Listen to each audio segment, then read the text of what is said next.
Only a 12th level intellect has the slightest hope of surviving what you are about to experience.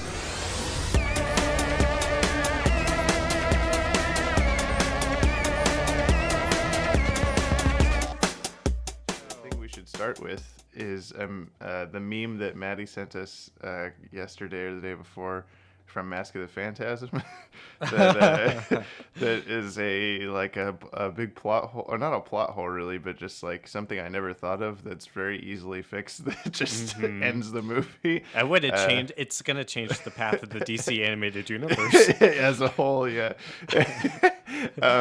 So I'll do my best Stacy Keach and Dana Delaney impressions. So this is the scene where Andrea Beaumont walks into her father's office after Bruce has proposed to her, and her dad is like scrambling to leave because he doesn't have the money. How do I Stacy Keach? Pack a suitcase. We've got to get to the airport now. But I can't leave. Bruce proposed. We're getting married. If I don't pay Valestra's gang within 24 hours, they'll find us and they'll kill us both. We could just ask Bruce for the money. Bruce will help. After all, he's my fucking fiance. Damn, girl, you're a real hoe. I don't really understand the ending there, but you see, if they just ask Bruce Wayne for money. Your Dana Delaney sounds a lot like Miss Piggy. Thank you. I'm sorry, Dana Delaney, who does not listen to this podcast at all. But for real, if Bruce would have just given him the money, that's never crossed my mind. I mean, I guess they probably would have just rewrote it to be like if she asked him, or if she said that, he would just be like, "There's no time," and they have to leave. But it makes sense. I don't know. I also appreciate that the person that made this meme, or at least posted it on Instagram, is called DC Martha posting. So instead of shit posting, I guess that's a synonym now. Martha. Yeah, right. So do you think Bruce would actually give them the money, or if he'd be like worried about being associated with gangster activity? If she told him about the situation, he would just like track down the gang members and kick their asses, I guess. I don't know. There's like a lot of iterations where Thomas Wayne is like kind of involved with like the Gotham underworld, Court of Owls, but maybe he's too stand up of a guy to actually involve himself with the mob. I don't know. It feels like that would give Bruce a lot of problems. So welcome back to the 12th Level Intellects. This is a DC Animated Universe podcast hosted by the Watchtower Database, and I'm James Strecker. And I am Ted Kendrick, who with mo money, you get mo problems. Why did you say that? Probably because you have more money than me, because you have any money. Patreon.com/JTS Entertainment. That's a good plug. / Valestra Mob. Oh yeah, that's true. There you go. Oh, I understand now why you said that. Now you get it. I'm a little slow sometimes. Comedy is all about the pacing, James. It's all about repetition. As Maddie knows, it takes me a second to understand a joke that's not really well crafted. So that's why they call you the Reverse Flash. So James, Reverse Flash Strecker. I have two tiny news things that all clump into one news thing. This isn't really anything newsworthy, but apparently someone asked Stephen Amell, who plays Arrow on Arrow, on Twitter. There's a Supernatural Scooby-Doo crossover happening very soon. And someone asked him, like, hey, you're a CW show. If you had a crossover with a cartoon, what would it be? And he just replied, Pinky and the Brain. Just one sentence. Nice. And so now, of course, there's all these articles about, Arrow's crossing over with Pinky and the Brain. It's going to happen because Stephen Amell definitely has any pull at all on what happens with the TV show. And... But that would be dumb, I guess, because it's probably he just chose a cartoon he likes. Yeah. It has nothing to do with the show whatsoever. Why would they be there? Why would he be with them? And Arrow is very, serious of a show. I don't know. I can already see a possibility. What if the Brotherhood of Evil gets involved and it's the Brain and Mala? Because then you have, the gorilla in the brain of the jar with Pinky in the Brain. That could work. I can Throw see the that, Doom Patrol in it's there. just it's a little bit of a misdirection. It's Pinky and the Brain, the DC villain that you didn't And Mala. expect. And then they kill Arrow, and that's the end of the show.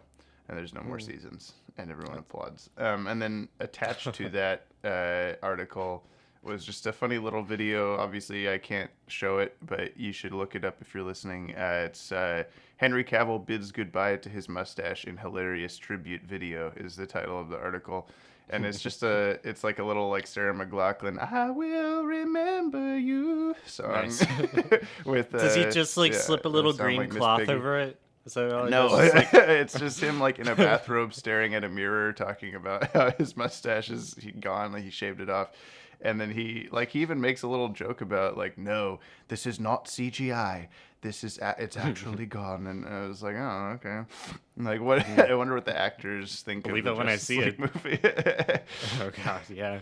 Yeah. So. Yeah, I was messaging with a buddy of mine today, and he said, if I had seen it in the theaters, I would have thrown popcorn at it.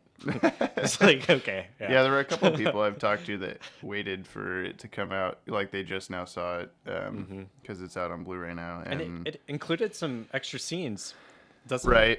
I mean, there's there's a couple that were not in the theatrical version, but none of it's, like, stuff that I wanted to see or cared about. It's not like as extravagant as the Snyder Cut could have been, I suppose. Yeah, they released the Dark Side deleted scene on the DVD. No, they didn't, though. No. Oh, okay.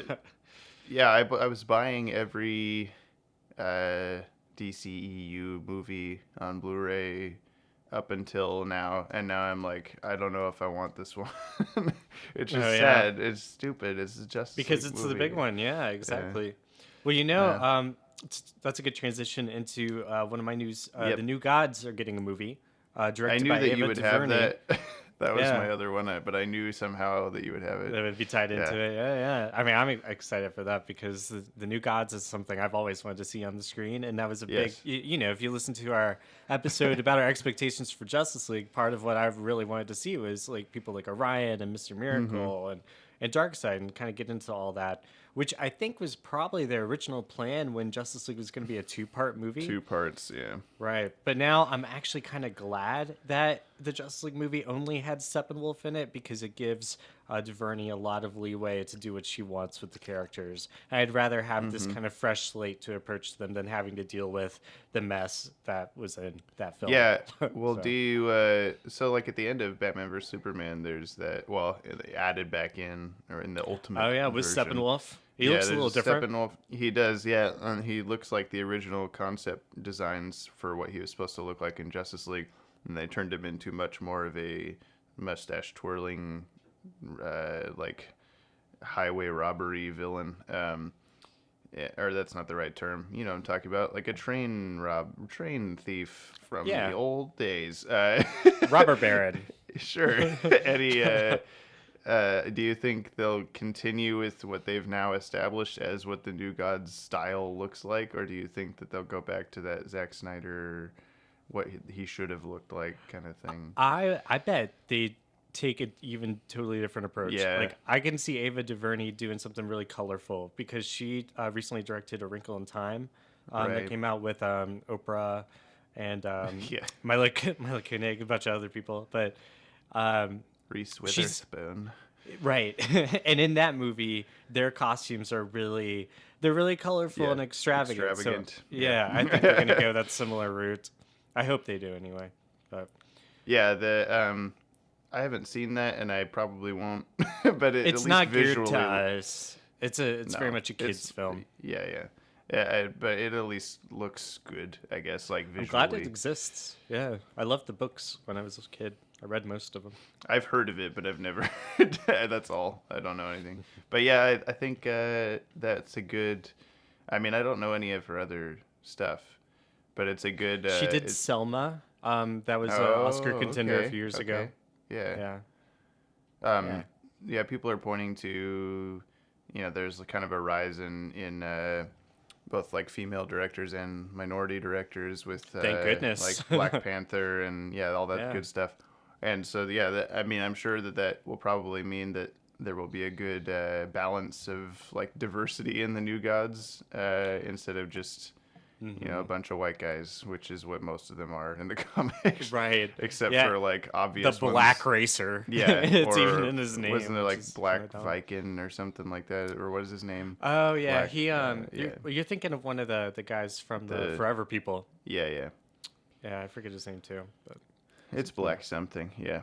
Of course. Light Ray's got to be white because he's light, etc. But Darkseid's been back and forth and like voice actors. He's been all sorts of different people. So yeah, I'm just excited to see those sorts of characters and settings fully realized on the screen. Like Jack Kirby's been like his creations have just been taking off in the theaters because of Thor Ragnarok last year, Black Panther this year. Like his aesthetic is just perfect for the big screen. Yeah, I'm really excited to see that. They should cast. Not Nikron. What am I thinking of? What's Metron? Metron. Yeah. Trying to remember the guy's name. They should cast Daniel Day Kim as Metron because he voiced Metron. He's lost to the Korean guy that he never talks English Jim. for a while. Yeah. Right. Yeah. That's good. Yeah, that's pretty decent casting. He looks the part. He's very like conserved. I'm using my hands. Well, he's he's got that face that says he's I'm so Metron. Intellectual. Yeah, he's just got that Metron face. He's kind of expressionless, actually. That's not a really good compliment for his acting abilities. Well, no, that's what I want in Metron. Right. I want him to stand up and put his hand out real big and say, "Don't do a thing." So. Right. That's what Metron's good at doing. That's it. So all right, other casting that's the news. end of my news. So yeah, go ahead. I got two other little things. So okay. I just wanted to bring up how we've been seeing a lot more set photos from the Captain Marvel or the Shazam set, but also the Captain Marvel set from Marvel. And I just think it's really funny that we're seeing all these set photos from Shazam and Captain Marvel being leaked at the same time. From like, Captain Marvel. What world Captain do we Marvel. live in? Yeah, where they're both in production together. It's just weird. Yeah. Is that all? Is that your news? news? I just wanted to say that. Just letting you guys know. Yeah, right? I just think it's funny. But no, so my other news piece is Scott Snyder is rebooting the Justice League book for DC. And it's part of that. So after Dark Knight's Metal, he's writing a 4-part miniseries called Justice League No Justice, which is going to be released weekly during the summer. Yes. So it'll be part 1, 2, 3, 4, all in 1 month. It'll be a really quick event. Oh, okay. And, yeah. And then after that, it's spawning his new Justice League reboot, which launches in June. And that is going to bring back in some Justice League staples like Jon Stewart's Green Lantern, Hawkgirl, and Martian Manhunter, who've all been missing from the team for a long time. And it's super exciting that we have this lineup that's really close to the animated version. Yeah. With and Scott Snyder's one of the best writers working right now, so it's really I didn't realize it was him. I just saw the pictures, and then I follow him on Twitter, and he posted something about that, and I was like, oh, well then even more. Yes, I will definitely want to read this. George Jimenez and Jim Chung are going to be on art duties. George Jimenez, he's known for working on Super Sons recently, and Jim Chung did the Young Avengers for Marvel, and he's supposed to be a fan favorite artist, so it's really exciting. I'm glad that you know these things so that you can tell the people, because I wouldn't. I'd just be like, "Yo, read it, cause Hawkgirl's in it." That's why you keep me here. Well, cool. That's my news. Yeah. Well, it'll still have Aquaman and Cyborg, I think, which is not the same, but it's still good. Yeah, I like that it's actually a 9-person lineup right now. It's kind of a big team. Yeah. Has there been some weird thing that's happened with the 2 Green Lanterns that were on the Justice League? Not that I know of, but I haven't been following the Green Lantern books lately, and I'm not 100% sure what's going to go on with them. Someone's screaming it at us right now. Right. They died. Well, to be fair, Jon Stewart has actually been in charge of the Green Lantern Corps the last couple of years. He's like one of the Guardians, if not above the Guardians, because after Jeff Johns' run, there was kind of a new group of Guardians who took over. So Jon Stewart's been in charge of the entire Green Lantern Corps. So it's almost like a demotion for him to come back to the Justice League, unless he's going to be in like a leadership role there too, you know? But yeah, that'll be interesting. I didn't know that. How do you be above the Guardians? Because the Guardians all... Like, I forget if they died or what happened at the end of Jeff Johns' run. Oh, they all left, yeah. Yeah, like Krona fucked them up somehow. I don't remember the exact details, but there was a new batch of Guardians who were a little more... intellects we are. I'm just rusty on that run. It's been a few years. But yeah. Well, we'll talk about more comic stuff in a little bit. Pretty soon. Last piece of news, Sub-Zero. Oh, sure. Okay, Sub-Zero just came out on Blu-ray. We should say that. It came out. We talked about that already. Oh, have we already? Last time. Okay. Yeah, but now it's out, I think, for it's sure. out. Hey, go buy it. Go watch I haven't bought it. Buy me a Blu-ray player so I can watch it. Yeah, you need to figure that out. This is why we talked about this last time, because we talked about my slat bet with Blu-rays. Right. That's it. Yeah. Cool. Go listen to every other episode. I didn't order that, but I ordered Static Shock Season 3 like 2 days ago, finally. Nice. It's been out for a couple months. I just touched the microphone, so hopefully it's making lots of sounds. Yeah, and I needed that because I'm editing a video right now where I need clips from Hard as Nails and something else, League of Their Own, I think, for the channel. And I was like, I should probably get the higher quality than Kids WB VHS torrent rips. So, yeah. Well, our main thing today is where we're at me and Maddie and I, not Ted. I didn't get to go to Seattle. No, we were at the Emerald City Comic Con a couple weeks ago, and we talked to a bunch of people, actually. There's a lot of videos right now on the channel, youtube.com/Watchtower Database.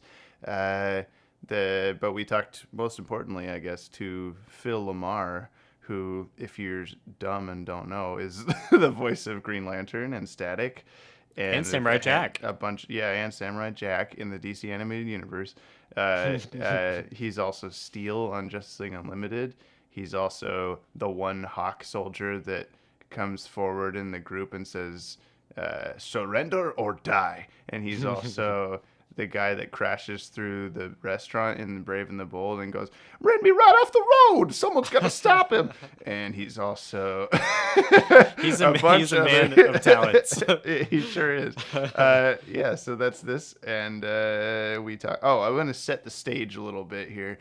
Because there's some like talking in the background, like from other people in the room with us. We went to... I don't think I've told you this even. We went to...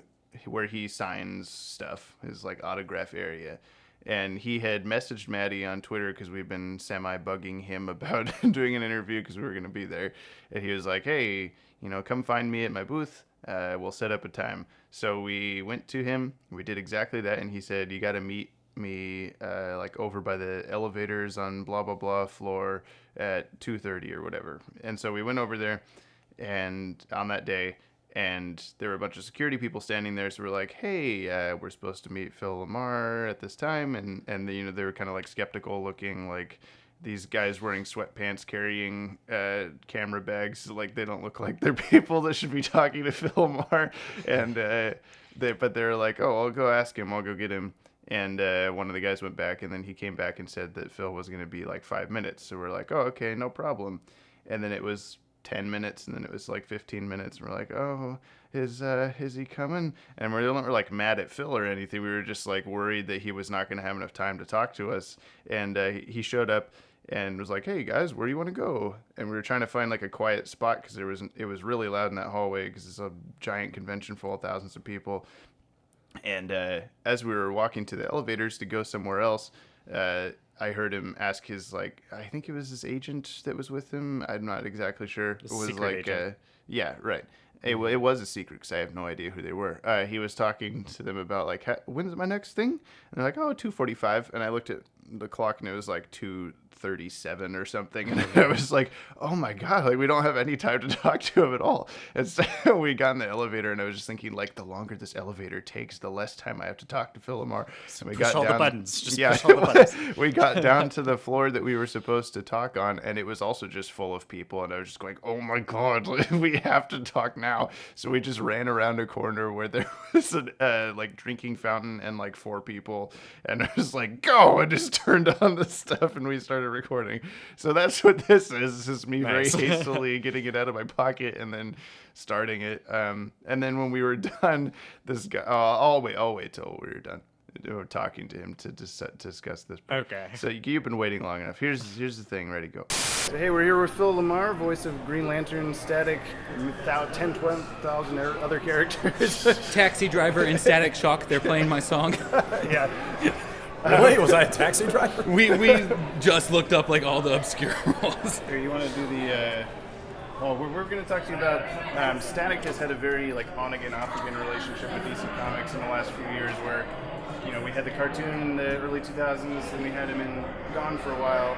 Right. New 52, and then they canceled that. Now he's back on Young Justice. What are your thoughts on does he belong in the Trinity level, Batman, Superman, those guys? Well, honestly, I mean, we all are looking at this from, the fan perspective and Right. the storytelling or whatever, but I think it actually has more to do with corporate ownership. Oh, yeah. Because Milestone is not, strictly speaking, DC, and corporations are the kids who never learned to share in preschool. So the idea that, okay, well, if we do this series, we have to pay these other guys too, somebody gets a share of our profits, Right. We'd rather not even do it. I mean, honestly, a lot of times they'll do that. They will just shelve a property rather than share any potential profit. Right. I mean, I don't know that that's what's happening here, but it just seems suspicious that the only character from those Saturday morning shows that's not being utilized is the one that has shared, Right. IP ownership. Do you think that's part of the reason why we're only just now getting the DVD releases? Maybe, because there's always stuff like that in Hollywood. The old Batman movie, the Adam West movie that they put out in the theaters, for years that was never available Right. because Fox had the movie rights, but Warner Brothers owned the character rights. There you go. And it wasn't until they were doing some joint deal on a different thing. It wasn't X-Men, it was something like that. It was something where Warner Brothers and Fox said, oh, and by the way, can we just sort of squash the deal with this thing? Like, oh, yeah, go ahead. And so finally they decided one of them had the rights, and they finally put, that Batman 66 movie out. Yeah. Right. Yeah. Something that I was really curious about. We briefly talked about it on Twitter before. Is just recently there's been like a huge just rising of representation of minorities in nerd culture medium, and some people obviously are naysayers about it, and I feel like while you've said a lot about it on Twitter and you're vocal about it, I feel like Twitter doesn't give you enough of a space to really formulate your opinions on it. Could you tell us what you think about it? Obviously, it's good, but Right. why is it good? Why should we be excited about it? Well, because the whole point of diversity is excellence. Like, there's a reason we don't tell just the same story over and over again. Why doesn't everybody get bitten by a different radioactive animal and get powers? Because that would suck.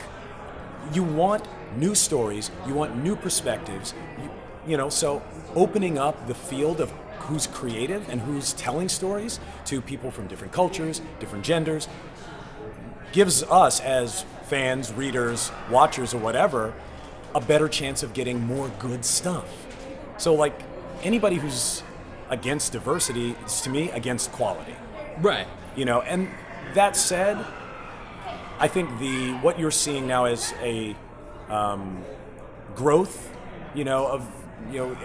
growing interest in diversity is not really new. It's been happening for decades and decades and decades. I think maybe it's slightly accelerated by the fact that comic books have moved more mainstream and out of just their own little niche. So suddenly you have more people taking in these characters and these stories and having more opinions. And also, the people who own them, seeing that there are much bigger audiences, and it's like, oh, we might want to appeal to more than just 40-year-old fanboys who grew up, buying maquettes of these characters. Right. But also, I've been a comic book reader since the 70s. Comic books are a notoriously conservative medium.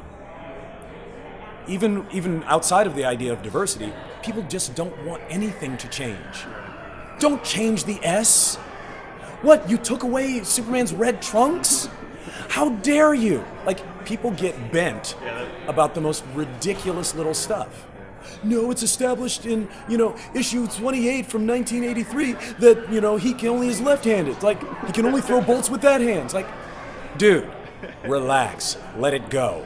Let creators tell the best stories. That's what we should be championing. Right, and I think there's also something to be said about with a younger audience, them wanting to grow up and see themselves in the medium. Well, and also think about that. I mean, when these characters were created, the world was much more segmented.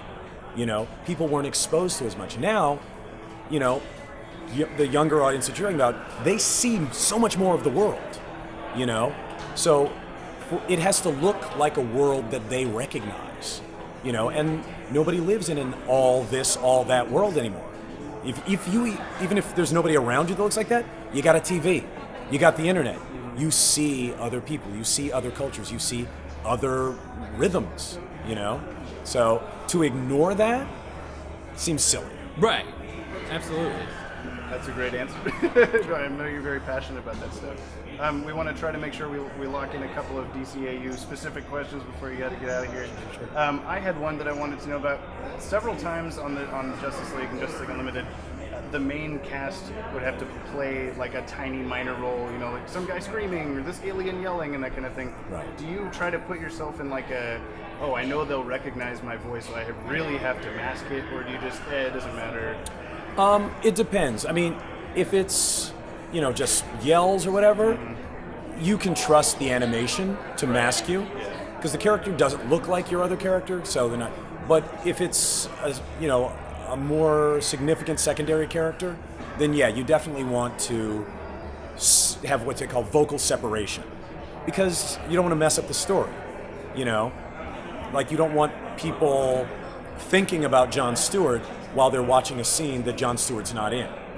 Yeah. So, and in general in animation, the ability to do multiple voices is really important, just because, there's a reason that the producers get 3 voices for the price of 1. Right. Yeah, we were just talking about that, yeah. Because, and you think about it, like, if we couldn't do 2 additional voices, they would have to hire, their budget would triple, literally triple. And then we'd get less cartoons. And that's bad. You were talking about in the panel, the difference between 14-year-old Static and Jon Stewart. Yeah. When you played 65-year-old Static, do you have to find that, he's older than Jon Stewart, but you can't be as low as Jon Stewart, that kind of weird area? Yeah, no, that was definitely a challenge, because especially by that time... Or 55-year-old Static in a different episode. Right. We had established a couple of different voices. I think by that point I had done Steel. Right. I had done John, and obviously we had the established Static voice. I'm not sure if I had done Stripes yet by that point, but maybe, yeah. but I definitely done Steel. So it was like, okay, how many older, black male voices do I have left? Well, he can't sound anything like, and the idea that this guy would grow up to be this is kind of absurd anyway. Yeah. But the voice I had for Steel was sort of a mid-range, kind of voice. I'm like, okay, so it can't sound like... And Michael Dorn voiced him before you, so did you go off of that at all, or did you just... In Justice League? In the Superman cartoon. Oh, no, I didn't. Okay. I didn't really watch the Superman Adventures as much as I should have. It took me a while, so I understand. Yeah. But no, basically I started to go back to the Static voice and then work forward. It's like, well, if your voice is like this, not everybody's voice gets deep as they get older. Some people just, stay in their same basic range, and they're like, okay, well, this might be his adult voice. Yeah. And then as he gets older, it's not going to get super deep. It'll just have a little more texture to it. And so then you to just... your own actual voice. Exactly. So you just establish that, this is what the guy might sound like. Right. Now, Another thing we're curious to hear from you about is recently there's been a big push in the fan community for a Justice League reunion. Yeah. We've seen everybody except for Carl Lumbly has tweeted saying I don't think Carl does social media. Yeah. That's but I mean like all the main 7 except for him, and then Ken Schreiner is Green Arrow. Like, Right. Have all said we're on board. Andrea said she's on board, and I mean we've got multiple Twitter accounts just dedicated to this. We had an article of it hit the front page of Reddit. What needs I was actually the one who posted it, but what needs to be done to make this not just what the fans want, but a reality? And what would you like to see out of it? Well, no, I mean, I would love for, the creators, Bruce, Stan Berkowitz, the real storytelling forces behind it, because to me that's what's key. Yeah, exactly. It's not just the characters, and it's great, that all of the us performers would want to do it, but we're actually, I think, secondary to can we get those creative forces back behind it, because that's been, as we've seen with the superhero storytelling stuff that has not hit. It's usually not the actor that's the problem. Right. Well, I mean, a lot of people would say that's a problem with Bruce lately as well, though. Which Bruce? With Wayne Bruce or Tim? Tim. Tim, yeah. I mean, a lot of people have been really hitting him on his Killing Joke and on the Batman and Harley Quinn. Just We're fans, yeah. we think it's decent enough. I mean, it's not like as good as it was, but and he'll even say it's a hard thing to live up to his 25 years ago Batman cartoon. Right. People are expecting so much. Same thing you're talking about with they changed his trunks and that stuff. Exactly. Yeah. People get an idea of the thing that's different from the reality of the thing, and as creators, they made the reality of the thing. They didn't make your childhood. I mean, although people associate it with. I mean, when we did, I did the Pee Wee Herman show on Broadway, and they created a set, like a stage version of Pee Wee's Playhouse. And I had so many people come and say, "Oh my God, it's exactly like I remember it." It was nothing like the show. The show, different colors, different spacing, but they made it feel like the thing people remember. But our memories, fickle thing. Yeah. Do you have story ideas you'd like to see that in a reunion that you didn't story get ideas? followed up on? Dude, there's I know. 48 years Okay. of stories. Things that happened specifically in the cartoons that you didn't get quite wrapped up, or Maybe anything Static joining the league. Maybe a Right. Shayera Hall extension of relationships. Finishing off that love triangle. I don't know. Maybe this is just me, but as a fan, I just want to sit back and applaud. I don't want to get up on stage. Right. Like when I read Alice in Wonderland, I don't think about, here's another Wonderland that Alice could go to. I don't know. Because I trust the people who made the thing that makes me feel so amazing. Yeah. I trust their ideas more than I trust my own. Right. I don't know. That's just me. I never wrote fan fiction. Well, to wrap it up, you probably get this every once in a while, and I apologize since we're running a DCAU YouTube channel, we kind of have to do this. Could you say the Green Lantern oath for us? Okay, but you got to come up with a context. Okay. Because remember, did you ever hear I've told this a couple of times. The reason GL only ever said it once, because, and I asked Dwayne about this, Dwayne McDuffie. He's like, well, because he needs to have a reason. Yeah. In a comic book, it's just one panel and a great big balloon. In an animated show, you actually have to animate that whole sequence. Yeah. And basically, Power up. basically that would be like watching somebody charge their phone. Right. In bright day and blackest night. What time is it? So that's why they could only come up with that one time where it mattered. But for these purposes, we don't have to animate it. So, in brightest day, in blackest night, no evil shall escape my sight. Let those who worship evil's might beware my power. Green Lantern's light. Thank you, sir. Now aesthetic. I'm just kidding. The static oath. Yeah. By the power of Tesla. Great. Okay. Very much. Beautiful. Thank Of you. course, man. Thanks, Ted. Thanks for the sound effect. I needed it. You so did. now that's You done. really did. I want to point out two things.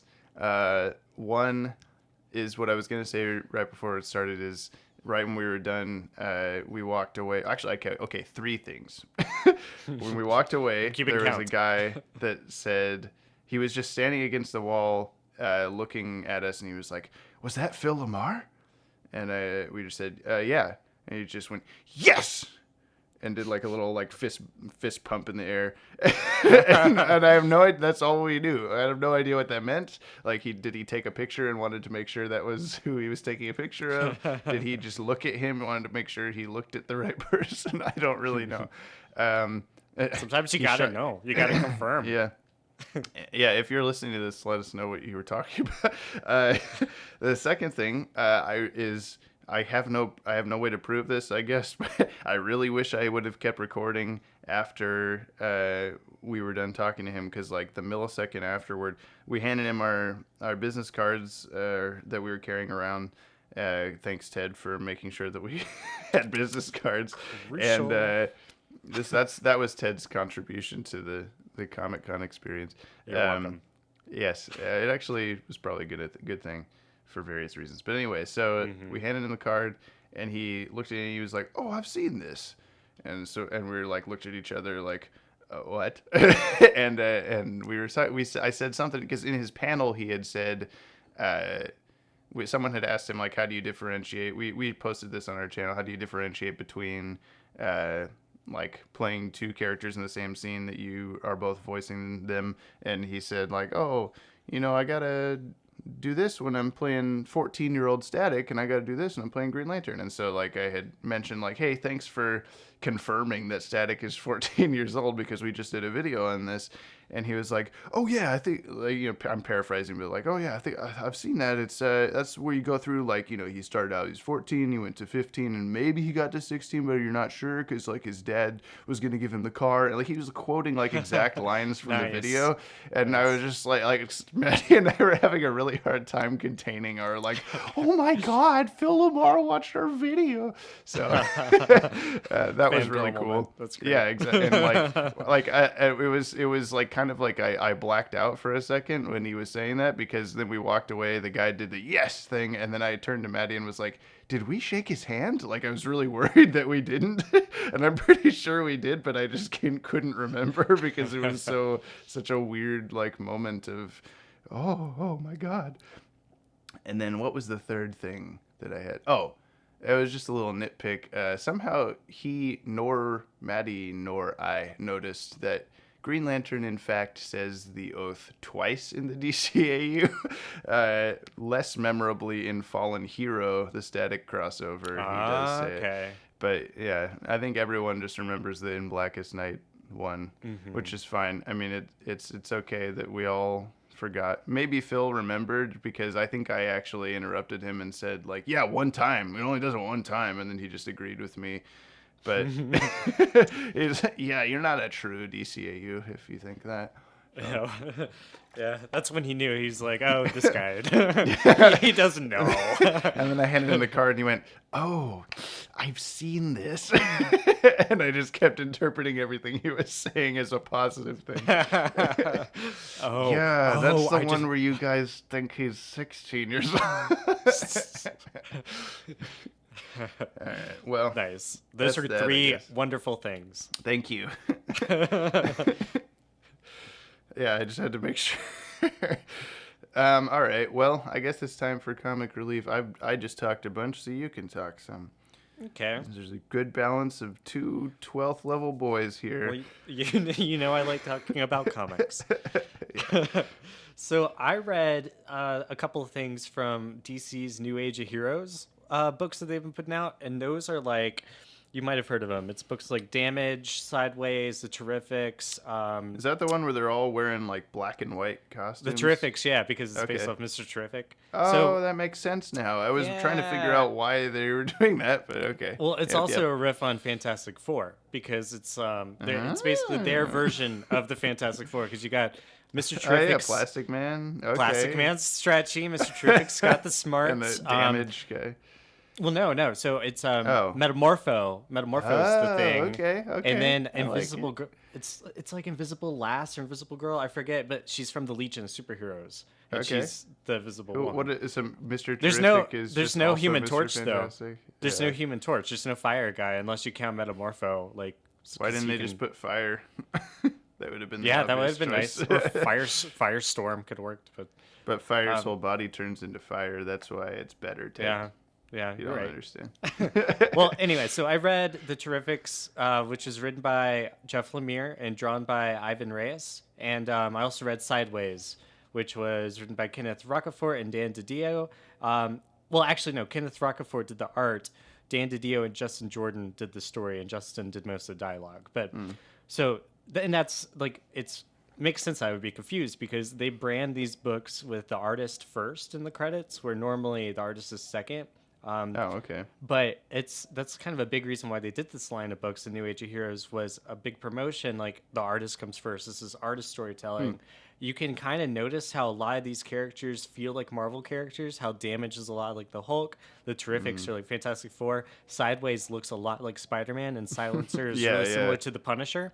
And so Yeah, okay. So I there's was that. noticing the Spider-Man comparison is pretty obvious. yeah. And even in his character, I'll get more into that in a second. But like, it's so a lot of similar to Marvel characters, but it's also the Marvel approach to comic writing, where what they do is they'll plot out the story, and then the artist And then will write go the in. dialogue, yeah. They'll write the dialogue on top of the art, and so Yeah. that's the way they were doing these books, which is pretty not cool. normal for DC. Yeah, it's a cool experiment. The interesting thing, though, is now that we're starting to see solicitations for issue 4 and 5 of these series, the artists are dropping off. Like almost every single book of this line, the artist who was there for issue 1 isn't there anymore for issues Oh. like 2 or 3. Like it's actually rarer for these books to hold on to these artists, which is so strange to me given like the amount of promotion that went on Yeah. to be like, these are the artists, you know. We're finally like, and I also read, this was on Bleeding Cool, and so, you know, they're like kind of the tabloids of the comic industry. You have to take it with a grain of salt, but they're suggesting that the type of deals that these creators made when you make the first issue and you're a co-creator, these artists who are on issue 1 but they're off at issue 2 are still making residuals from the books, even though they're not working on it So after it's the first they're issue. doing a schemey little scheme there. I don't know for sure. I'm just saying it's just an interesting situation. Little hypocritical, if you ask me, but I still that- enjoyed the Terrifics and Sideways. They were really cool books. That'd be like if you build a original webcomic based on the DC animated universe as like, hey, check this out. It's drawn by that guy that did the Batman vs Superman animated video you love so much, and then he just left. Everyone would be so upset. Everyone would be so sad You think that happens? because they know who I am. Well, That quick sidebar from that. Sideways. Yeah. From Sideways. I'm just gonna keep interrupting your dad jokes with me going. So there's the video I'm working on for the channel right now is about heroes that we hear referenced in the DCAU, but we never actually see them. So there's like Plastic Man and a couple. You'll watch the video. And there's one of them is Triumph, which is mentioned in Batman and Harley Quinn. And I had to look up all these characters because most of them I didn't know who they were or anything about their backstory, and because of that I had to find like images of them, of course. And when I looked up Triumph, come to find out, this might be common knowledge, but there's a Marvel character named Victory.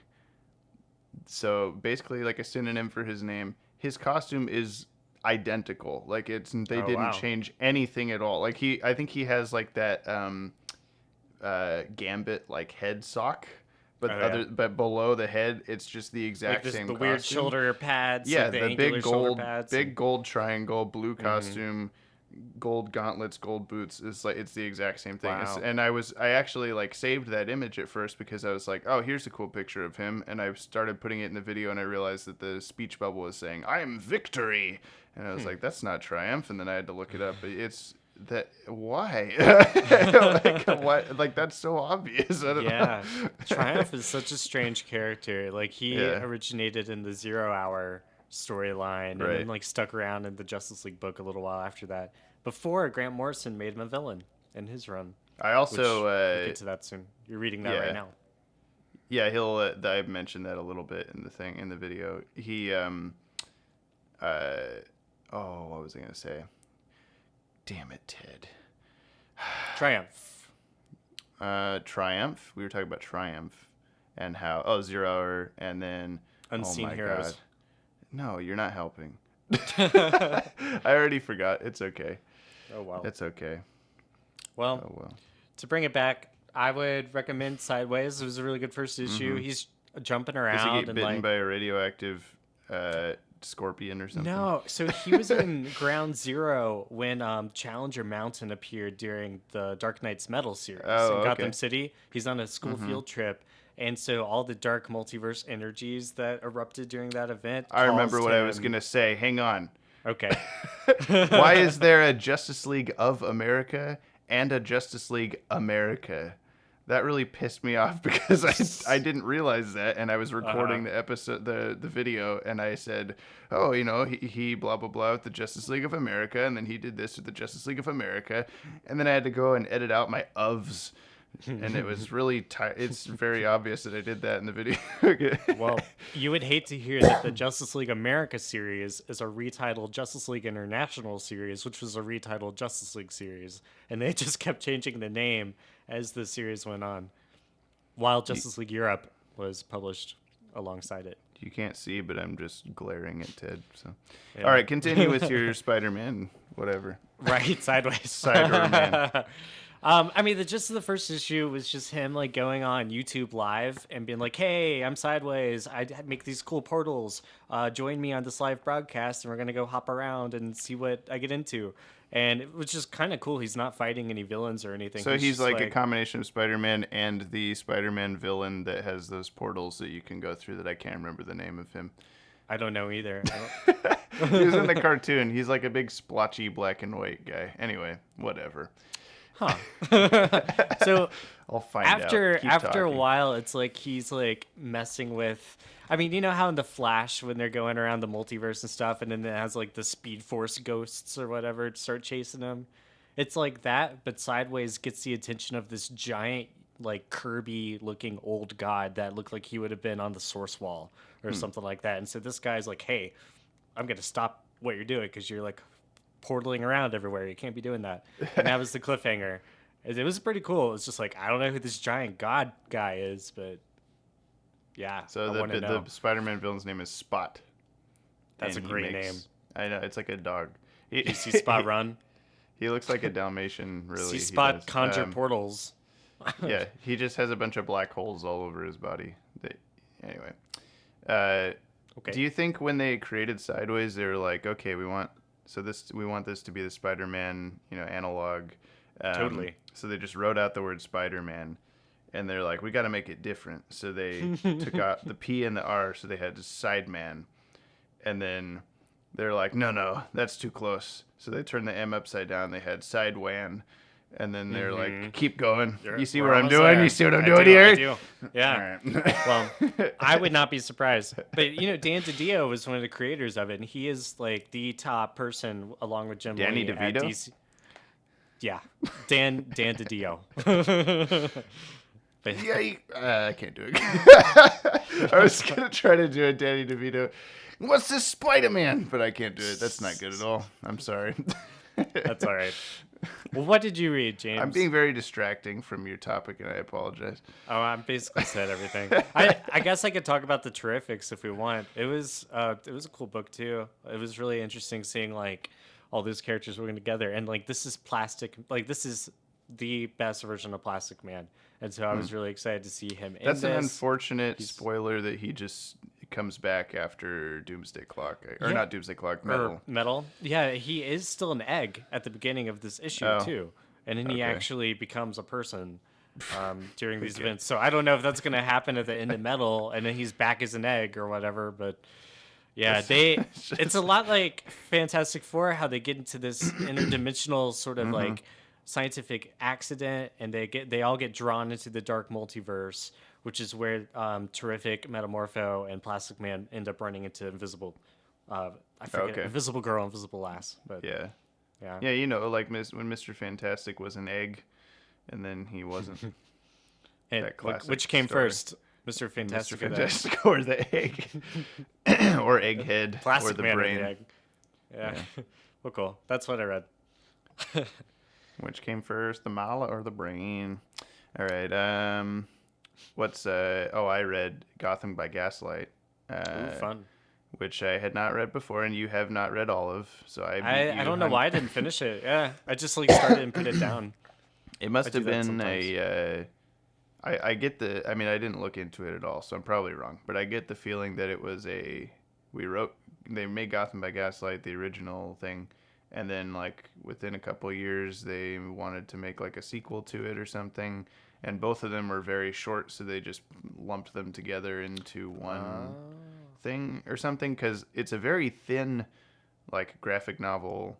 And it doesn't say on the front anything about like Gotham by Gaslight plus something else. No, I It think just it's says all Gotham the same. by Gaslight. But it's like the whole Jack the Ripper story that the movie's based on is the first half of it, and the second half is him fighting this like Cavalier-esque bad guy that has a hot air balloon and all this stuff. That's cool. Or a Zeppelin, I should say. Which, yeah, both were entertaining for different reasons. Because of that, I thought the whole thing, like I picked it up like, oh, this is really short. And I thought the whole thing was going to be the Jack the Ripper thing, and I was thinking like, wow, how did they, make enough movie out of this small of a thing? And then it was even half of that. So Yeah. I have not seen the movie yet, but I'm interested to see how they fill it out to be. Well, it's very different than the book. It's Jack the Ripper is a totally different person also. Character. And I'm not. Yeah, don't tell me who it is. I'm not gonna. No, of course not. Of course, it's a good twist, but Yeah. and it's like I don't think it's a case of the Jack the Ripper coming from Europe to Gotham. Yeah. I think it's someone being Impersonating really it. similar, just a really similar look and Yeah. motives operating in Gotham. So I think the book is supposed to be like reveals who Jack the Ripper actually was, or at least in this universe or something. Yeah. But yeah, I've heard it's a different person, so I'll just have to watch it at some It point. is, yeah, and it's got a lot of other familiar Gotham City characters who weren't in the book. Like we see Poison Ivy and Right. Catwoman. Yeah. Just I liked the style of it though. Like I could tell the animation from the movie takes a lot of cues from the Mike artist. Mignola. Oh, okay. Well, there we go. And oh, you're right. Duh, I knew that. But no, I liked, in different interpretations of the characters into a like steampunky 1800s world. Yeah. Where like everything on Batman's costume is more reminiscent of what you'd see on like a whatchamacallit, a guy in that era. From that era, yeah. Yeah, I gotcha. yeah, like he's got like more shoulder paddy kind of stuff, and his belt's more. It looks like stuff, and he gets in like a sword fight with the Cavalierish guy, and there's a bunch of like political turmoil and things like that. But it's good. It's got a cool dark style to it. A lot like Zorro, even. Yeah, Like yeah. similar era, similar sort of technology and setting. See, I so- thought it was written. I thought this was maybe like an '80s comic, but I didn't realize it was like only like 2000 or something that it came out. Are you sure? I thought it was 1988. I don't know Well, why. maybe I'm referring to the copyright of the print and not the actual story, because I didn't think that made sense when I said 1989. it. Yep. It was February '89. I mean, Mike Mignola. Oh, he's still alive. Why did I think he was dead? I'm sorry, Mike Mignola.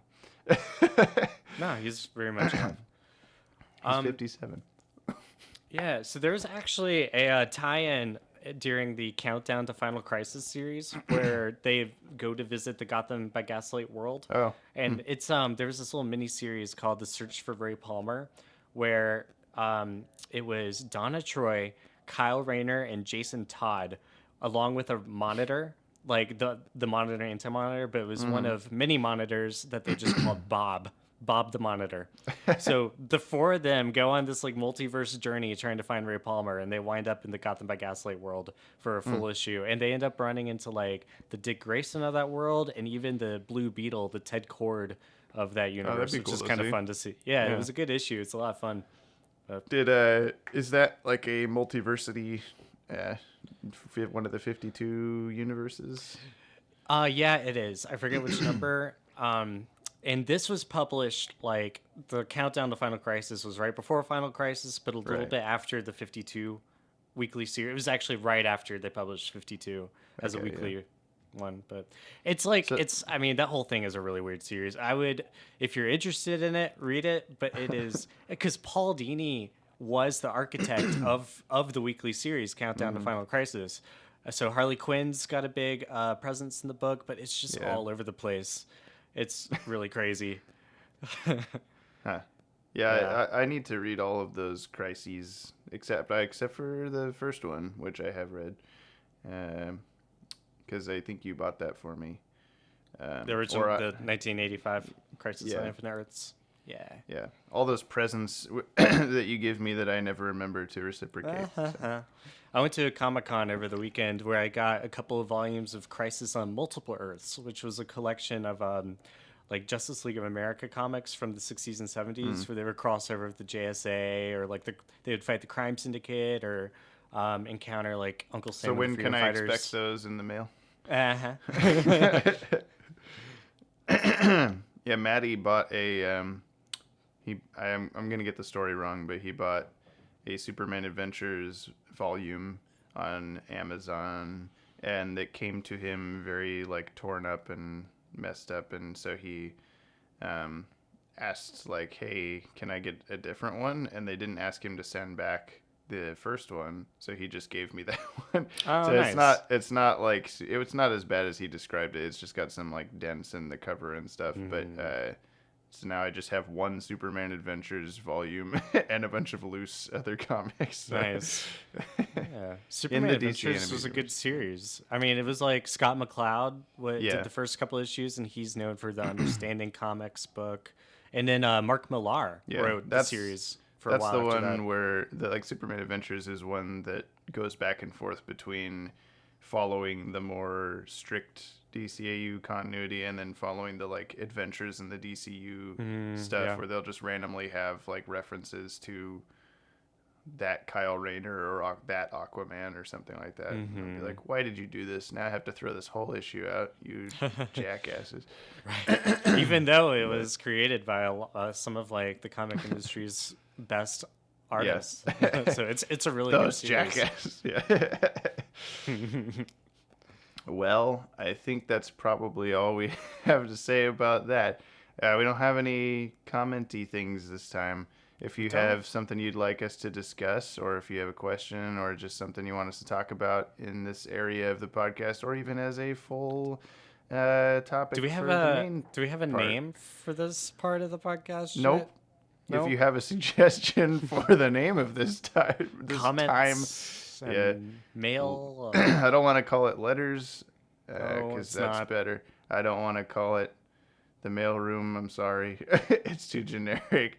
Give us a name. Find us a name. I don't know what. But anyway, Talk that's to us. Tweet you at can us. contact at DCAU Watchtower. We're on social media. Or are you proud of us for being on social media? Or I am. at info at d. I always do that. Info at watchtowerdatabase.com is the other way. I'm places. Find me. Ted's at tedkendrick.com. Thank you. You're welcome. That's it.